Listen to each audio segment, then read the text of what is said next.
Chapter 27. Travis turned the radio on and the volume up as he and Grandpa drove down the hill to pick up Velveeta. "If you don't want me to say anything, just say so." Grandpa talked loud over the music. "I'm saying so." "Okay, I'll shut up." Velveeta was waiting on the sidewalk in front of the library. "There, pull over," said Travis. "That's the girl? Velveeta is her?" Velveeta opened the truck door with a huge grin, and Grandpa turned the music down. "Mr. Ed is not your grandpa. Tell me he's not. Mr. Ed, are you his grandpa?" "Travis, you dog," said Grandpa. "Why didn't you tell me this was the girl you were talking about?" Travis slid over so she could get in. "Travis was talking about me?" Velveeta clicked the seatbelt between her and Travis. "What did he say?" "Not very much at all. Got to drag words out of him with a backhoe and a crowbar." "I know, right?" Velveeta laughed. "He only gives out 10 a day, 15 on Fridays." That was good for a big old hee-haw from Grandpa, but then he leaned over and turned the radio back up. "Where are we going?" asked Velveeta. Grandpa actually did not say anything. He stayed shut up. "We're not talking now, are we?" Velveeta whispered in Travis's ears. Travis shook his head and Velveeta elbowed him in the side. They rode with nothing but music until Grandpa pulled over to the side of the road by the old place. "You're dropping us in a ditch?" asked Velveeta. "See you at 3:30, kids. Remember, Travis, only rock and roll." "What's that supposed to mean?" asked Velveeta as he drove off. "Nothing. He's crazy. How do you know him anyway?" "I see him every Saturday at the bakery. He appreciates the Velveetic humor." "Where are we going?"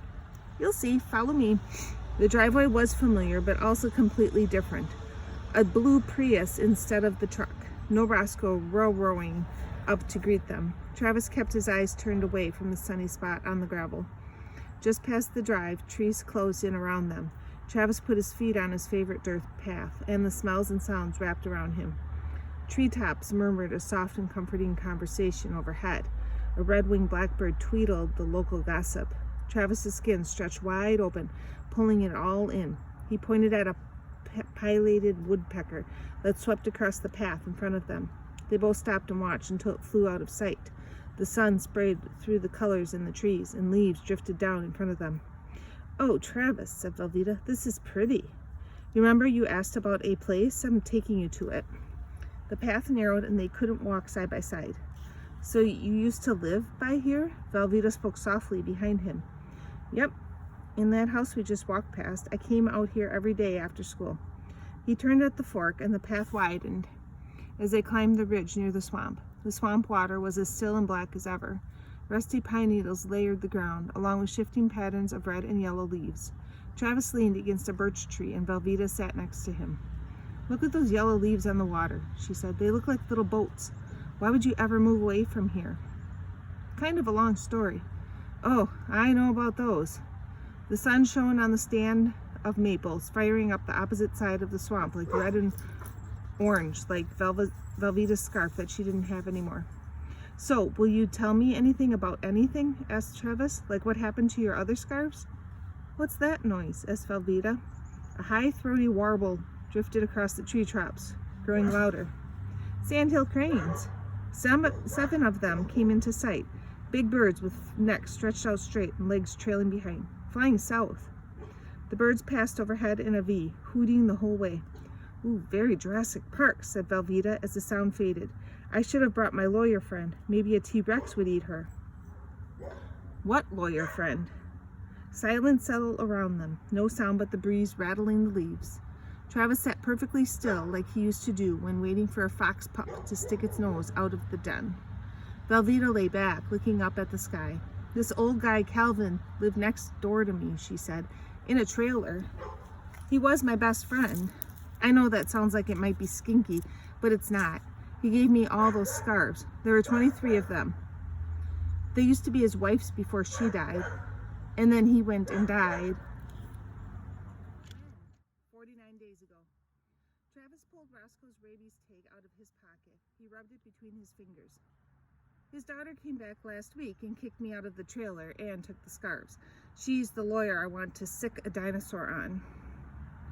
"Why did she take them?" "Because she is a manifestation of the forces of evil." A woodpecker rattled, and Travis searched the treetops, trying to track the sound. It stopped, then started again, farther away. Can we get them back? I mean, maybe we could figure out a way. Nope, said Velveeta. She lives in San Diego. The scarves are gone. Except this one, because I was wearing it.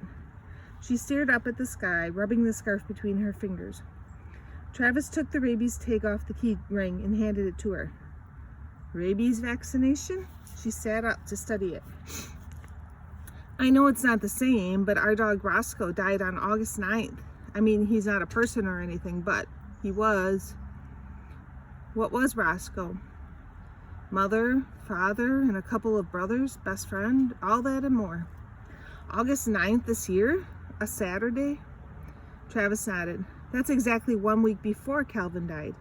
She handed the tag back. Calvin liked dogs. Maybe they're hanging out together. You think? A couple of birch leaves floated down into their own reflections on the black swamp water. More bright yellow boats in the harbor. Travis pulled Haunt Fox out of his backpack and opened to chapter 2. See this? He pointed at the line drawing of the hound. That's what Roscoe looked like. Oh, Velveeta ran her fingertips across the picture. He had the softest ears ever. He was about the same color as your hair, maybe a little more red. Velveeta stroked Haunt Fox dog's ears. Let's do some words, she said, or I'm going to get too sad. You're sure? We don't have to do this. Yes, we do. Do you have a list? I want to work on something else. Can you find the part where it talks about the puppy? It's in the 2nd chapter. Velveeta scanned through the pages. He was a big, sad-eyed hound. Yeah, that. I want to learn all the words in that paragraph. It's a long paragraph. Look, it goes all the way to the next page. Travis took the book from her and counted. 24 circled words. Can you drill me through them all?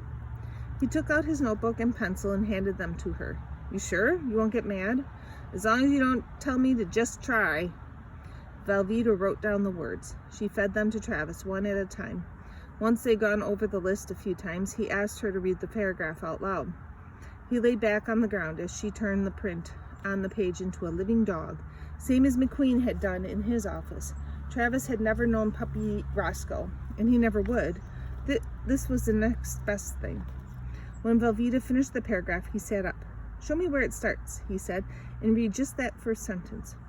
She pointed at the words as she read. The string of print jumbled and shifted in front of him.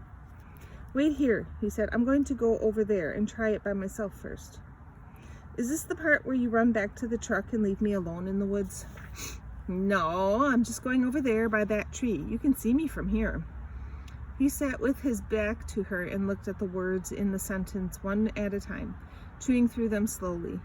He stuck with that first sentence again and again, word by word. Travis, called Velveeta, you okay over there? He nodded and drilled through the sentence again. Then he went back over and held the book up between them. Okay, you do it first, just that sentence. She read it. He followed it with his eyes, imagining the yellow highlight from the Kurzweil moving across each word. Now you? Travis looked out at the swamp, taking in the hush of it, the breeze on his face, the crunchy smell, and the soft carpet. See that stand of pines over there, he said, all the different greens, just like your scarf. Here, Velveeta unwound the scarf. She put it around Travis's neck, and it settled soft and slidey on his skin. It'll give you superpowers. Now, read. Travis gulped a big breath and plowed into the sentence. He kept tripping. He couldn't get through it. Wait, let's do the words again, said Velveeta. They drilled words again, one at a time. Travis broke a sweat. Why do you want to do this? He asked, taking a breather. Velveeta lay back with her hands behind her head. Because it seems like I'm doing something real, she said. That first time in the library, watching those words stick to your brain, that was so fun. Travis lay next to her. The maple leaves blazed against the blue. Calvin would have liked you. Why? He liked what I liked. We liked all the same movies. Anything he said was good. It was good. Even the black and white ones. What did he die of? Heart attack in his sleep. One day, boom, gone. No more Calvin. Big puffer clouds moved slowly across the expanse of blue sky. The sun shone on Travis's face, warm but not hot. If it wasn't for him, I probably wouldn't know how to read either. He always made me do my homework. Travis felt like he could lie there all day listening to her talk, but Velveeta grabbed the shoulder of his shirt and pulled him up. Come on, try the sentence again. You said try, he said. You're not supposed to say try. Sorry, I forgot. Don't try. Travis sat up, took a breath, and shook himself loose. Then he took the book from her and read the sentence all the way through. Not one stumble. Travis, that was so great, yelled Velveeta. She held up her fist. Pound it. Travis lifted his hand and tapped it gently against hers, and she caught his eyes and held them tight. Their knuckles stayed together, touching. The light hit her hair like it had that day by the garbage can, the deep brown red of Roscoe lying in the sun. What color do you call your eyes? Asked Velveeta. Is that what they call hazel? Because they should have a whole different name for that color. I better check the time. Travis fumbled in his pocket for Grandpa's watch. Uh-oh, we're late. Come on, we've got to run. He shoved the book in his backpack and they took off. Travis couldn't have read another word, not after that. Velveeta's feet pounded behind his, along the dirt path and up the gravel drive to the road, when Grandpa was waiting in the truck. Velveeta on a sit-up Saturday. So I walked into the home trailer after the best day of my life so far, and the madre did not even ask me where I'd been or did I have a good time. She told me Jimmy called and he's in Texas. Can this be true? I don't believe it. I think he's still in Russet and lying, but she had another drink. I've been thinking about the whole sitter-upper thing that McQueen talked about from The Book Thief. The madre is not a sitter-upper. She's a liar-downer. But Travis is a sitter-upper. If it wasn't for him, I would have turned into a liar-downer after Calvin died. Or for sure after Sylvia took my scarves. I don't want to be a liar-downer, even if I never get out of Russet for my whole life.